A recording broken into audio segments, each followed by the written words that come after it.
कभी कभी कोई हमें छोटा कह दे, हमारे बारे में नीची बात कह दे, हमें अच्छा नहीं लगता, हम उसे अपमान समझ लेते, कभी निराश हो जाते हैं, अस्वस्थ हो जाते हैं, किंतु इसकी कोई आवश्यकता नहीं। अब मुझे ही देख लीजिए, कोई मुझे मुरलीधर कहता है तो कोई मुझे छलिया, कोई मुझे नंद का आनंद कहता तो कोई मुझे माखन चो। अब बताइए, क्या मेरे नाम के आगे चोर लगा देने से आपका प्रेम मेरे लिए कम हुआ? यही तो मैं समझाना चाहता।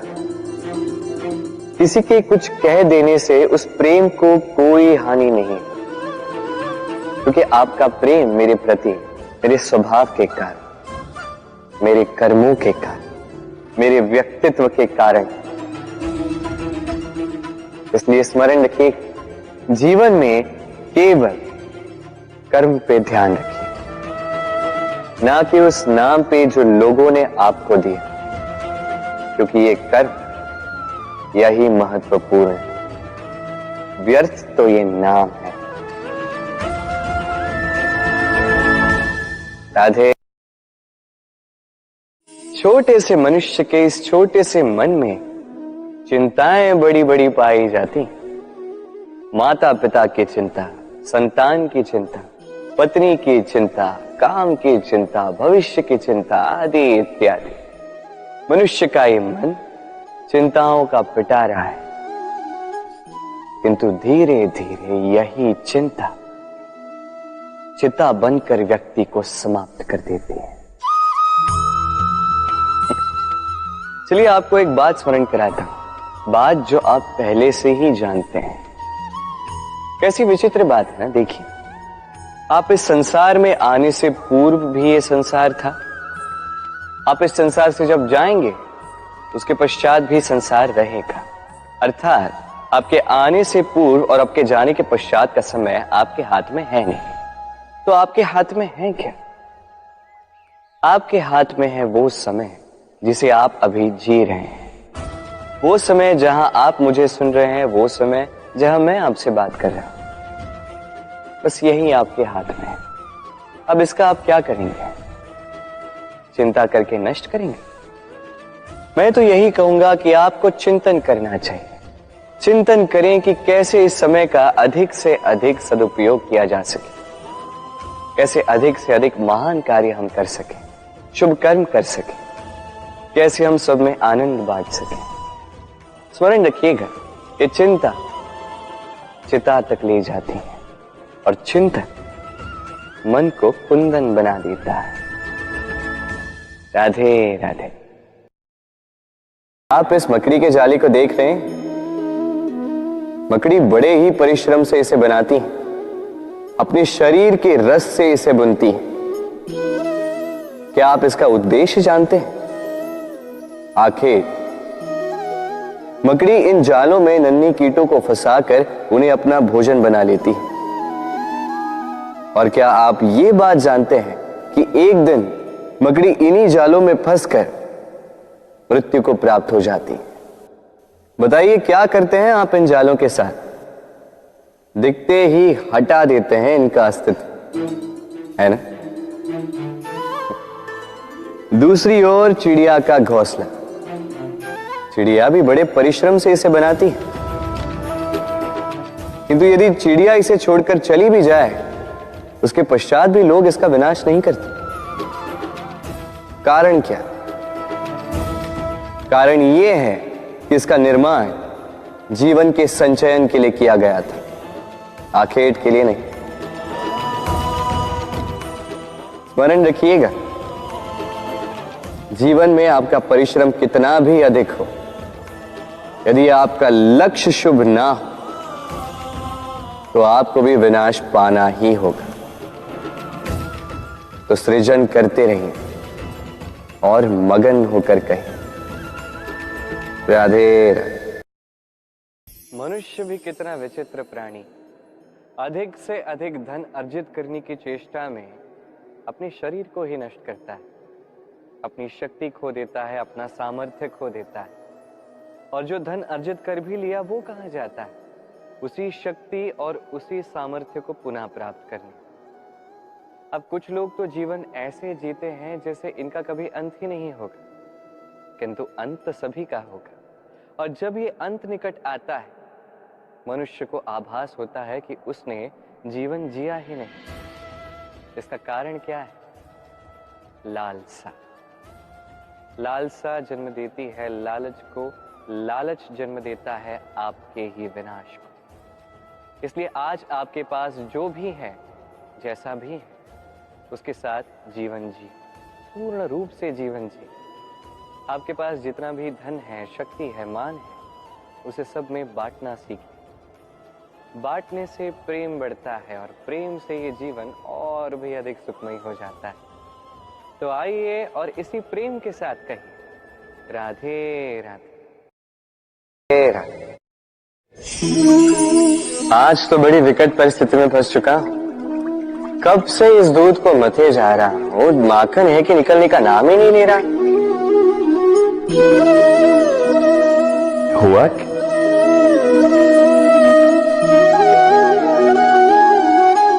ये दूध तो फटा हुआ है, अब क्या होगा?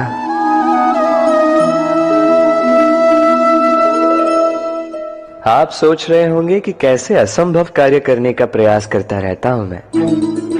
अब दूध फटा हुआ है तो इसका माखन बनेगा ही नहीं। चलो, अच्छी बात है आप ये जानते हैं। ये भी जान लीजिए कि हमारे संबंध इसी प्रकार होते हैं। यदि संबंध में खटास आ जाए तो कितना भी प्रयास कर लो, कोई लाभ नहीं होगा। यदि आप अपने संबंध में सुख का मीठा माखन खाना चाहते हैं तो मन रूपी दूध को फटने ना दें।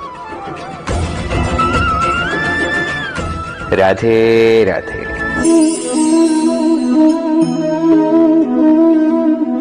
ये शिला देख रहे हैं आप? ये वही शिला है जो मंदिरों में आप पाते हैं, जिसके समक्ष आप शीश झुकाते हैं, हाथ जोड़कर नमन करते हैं, प्रार्थना करते हैं, अपनी खुशहाली की इच्छा प्रकट करते हैं। अब सोचिए, ये शिला बनता किससे? पाषाण के खंड से। एक साधारण सा पाषाण का खंड। कभी आपने किसी मूषक को देखा है? उसे सदैव कुछ न कुछ चाहिए होता है, कुतरता रहता है दिन भर रात भर। कभी आपके रसोई घर से कुछ उठा लेगा, कभी भंडार से कुछ उठा लेगा, कभी आपके वस्त्र फाड़ देगा, कुछ उठा के अपने बिल में ले जाएगा। किंतु आप देखिए, उसे कभी संतुष्टि नहीं मिलती, उसका पेट कभी नहीं भरता। इसी के विपरीत होती है नदी। किसी से कुछ नहीं चुराती, केवल बांटती है।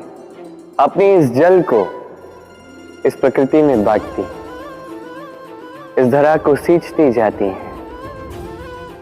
इस प्रकृति को एक नया जन्म देते जाती है। और यही नदी जो सदैव केवल बांटती है, आप देखेंगे कि ये कभी खाली नहीं होती। इससे आप क्या समझे? जो सदैव छीन कर खाता है वो सदैव भूखा रहता है। जो व्यक्ति सदैव सब में बांटता है उसे ये भूख कभी नहीं सताती। वही मूषक जो सबसे छीनता है अकेला पड़ जाता है, उसके शत्रु बन जाते हैं। वही नदी जो सब में केवल बांटती है, उसे लोग माता समझकर उसकी पूजा करते हैं। इसलिए छीनने में नहीं, बांटने में विश्वास रखें। भाग्य, कितना सुंदर शब्द है ये भाग्य। किंतु जितना सुंदर है उतना ही रहस्यमय भी है। कब क्या हो जाए कोई नहीं जानता। लोग कहते हैं कि भाग्य में जो लिखा है उससे अधिक कुछ नहीं मिलता, उससे कम भी कुछ नहीं मिलता। नियति की जो लिखी है वो कभी नहीं मिटती। किंतु कोई ये नहीं समझता कि नियति आपकी नीयत से बदलती है। यदि आप शुभ विचार रखेंगे, शुभ कर्म करेंगे, तो नियति आपके साथ अशुभ होने ही नहीं देगी। कभी आकाश में पंछी को देखिए, वो कभी भी भाग्य पर निर्भर नहीं रहता। चाहे कितना भी तूफान आए, कैसी भी हवा चले, घूमता है एक एक तिनका उठाकर अपना सौभाग्य, अपना घर स्वयं बनाता है, अपनी संतान को अस्तित्व में लाता है, उसका पालन पोषण करता है, उसे उड़ना सिखाता है, भाग्य पर निर्भर कभी नहीं रहता। और यही बात हमें भी तो सीखनी है। स्मरण रखिएगा, आपका भाग्य कोई लिखी हुई नियति नहीं है। आपका भाग्य वो सत्य है जो दिन प्रतिदिन आप स्वयं लिखते हैं, कुछ अपने परिश्रम से, कुछ आपकी नीयत से। सुरक्षा व्यक्ति के लिए आवश्यक होती है, किंतु यही व्यक्ति की सबसे बड़ी शत्रु भी होती है। कैसे? सोचिए, एक व्यक्ति जब सुरक्षित वातावरण में होता है तब उसमें आलस आ जाता है। वो जानता है कि ना मुझे भविष्य के लिए कुछ करना है, ना आज के लिए कुछ करना है, केवल जीवन जीना है। इस सुरक्षा चक्र से बाहर निकलना अति आवश्यक है। सोचिए, पंछी जो अपनी संतान को जन्म देता है, कुछ समय के पश्चात उसे घोंसले से निकाल देता है। क्यों? यदि ऐसा नहीं किया तो वो संतान जीवन जीना सीखेगी ही नहीं। यदि उसे डाली से नीचे नहीं फेंका तो संतान उड़ ही नहीं पाएगी, उसके पंख सशक्त नहीं होंगे, वो स्वयं आगे बढ़ी, साहस दिखाई, और सबसे महत्वपूर्ण बात, संयम रखें। क्योंकि आपका लक्ष्य कितना भी कठिन क्यों ना हो, उस तक पहुंचने का मार्ग आपके पांव के नीचे से होकर ही जाए। आप ऐसे कई लोगों को जानते हो जो ब्रह्म मुहूर्त में उठते हैं, स्नान करते हैं, प्रार्थना करने बैठ जाते हैं, श्लोक पाठ करते हैं और दूसरों को भी ज्ञान देते हैं कि वो भी ये सब करें, मंत्रोच्चार करें। मंत्रोच्चार, निस्संदेह इसमें बहुत शक्ति होती है, किंतु ये शक्ति आपको तभी मिलेगी जब आप उस मंत्र में छिपी सीख आत्मसात करेंगे, अपने जीवन में उतारें, उस सीख को आप कर्मों में परिवर्तित करें, प्रेम से इस सद्ज्ञान को अपने जीवन में लाइए, इसका प्रयोग कीजिए, तब मिलेगी आप इस मंत्र की शक्ति। अन्यथा ये मंत्र पढ़ के कोई लाभ नहीं होगा। स्मरण रखिएगा, मंत्र की शक्ति उसे बोलने में नहीं है, उसे अमल करने में है। मेरे जीवन में शिक्षक बड़ा महत्वपूर्ण होता है।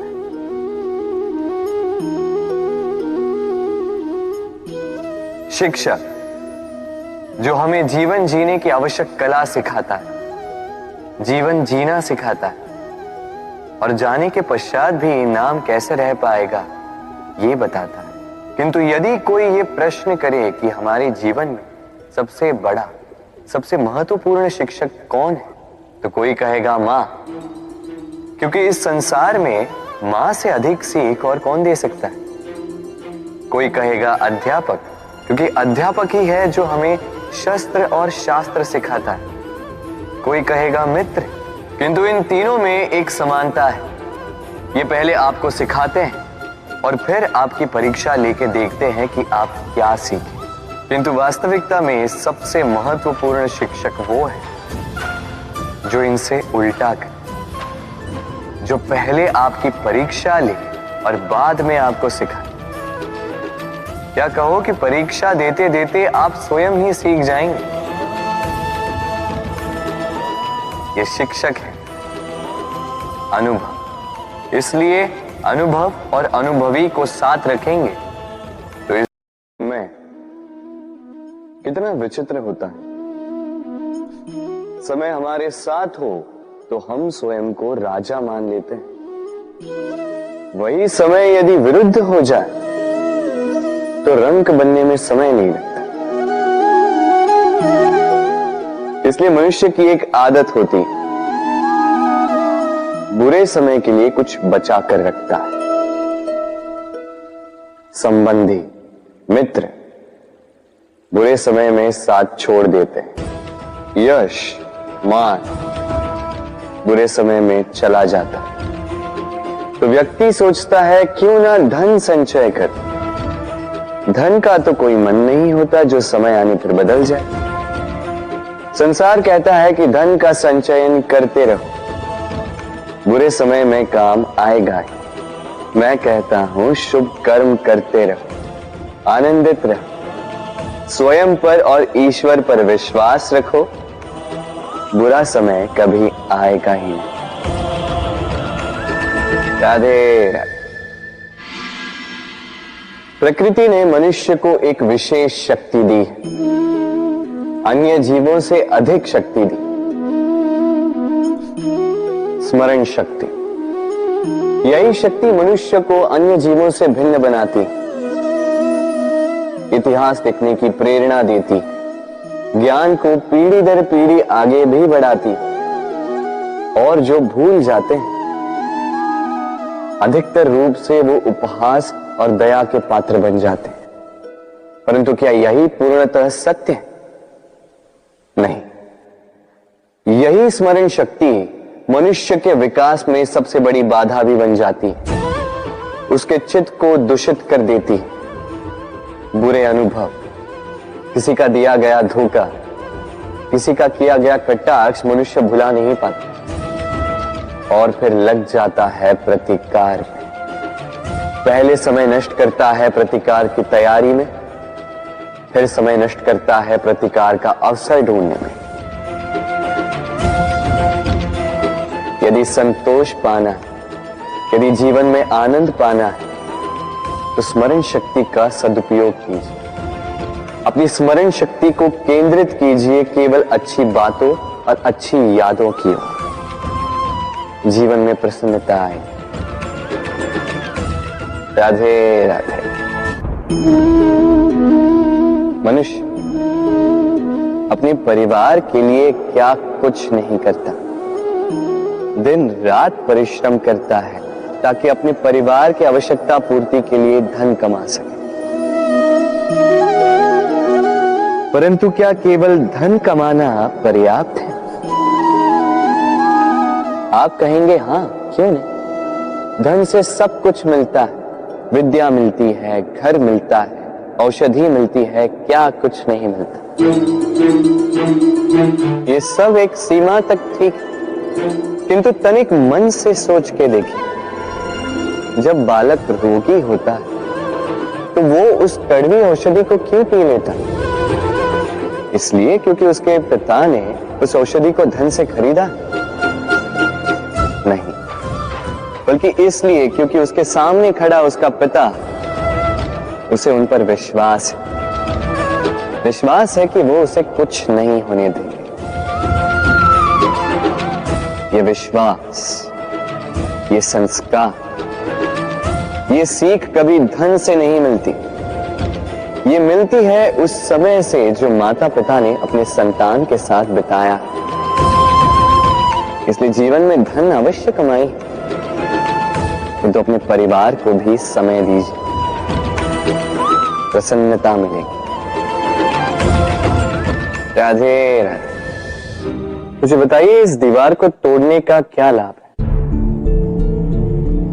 यदि किसी संबंध में संदेह घर कर लेता है तो आए दिन शत्रुता की स्थिति बनी रहती है।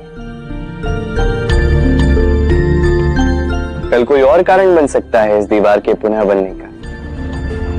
तो क्या पुनः इस दीवार को बनाएंगे काका? संबंध की पवित्रता वैसी होनी चाहिए जैसे एक माता और संतान के प्रेम में होती है, निश्चल, निर्दोष, कि बात केवल रूठने मनाने तक ही सीमित रहे।